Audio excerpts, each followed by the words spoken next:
In this video, we are going to learn how to use the questions in the question bank that we created to appear in the quiz for our module.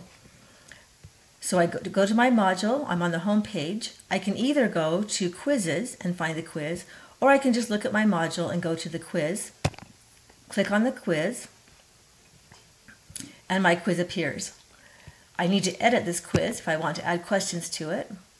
So I edit it and I can see this shows me all the details that I can do for the quiz. I can put instructions here and other things, but I want to do questions, so I'm going to come to the questions tab and push questions. Now I'm not adding a new question, I'm not creating a new one, but I do want to use my question bank. In order to use the question bank, I have to create a question group that works just for this quiz. So I create a new question group, and I think let's call this group 1. And I'm going to pick one question.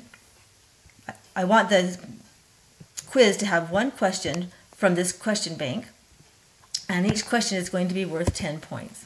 So I have 2 questions in my question bank, but for each quiz, the quiz is only going to pick one question. If I had 15 questions in the question bank, I could pick 3 or 4 or 10 or 15 to use in the quiz. I'm going to link it to a question bank. I go down, I find the quiz bank I created, and I select that bank. Now it's linked to the question bank, and I need to create my group. So under my questions, it says, from group 1 question bank, I'm going to pick one question, and it's going to have 10 points. And the question will be called Pull from the Bank Quiz 1. So I need to save all my work. Then just to make sure it worked correctly, I click on Preview, and you can see that the only question I have in the quiz is question 1, that's classes for pre-service teachers, true or false. So I did get the one question, and another time the quiz opened, it would have the other question.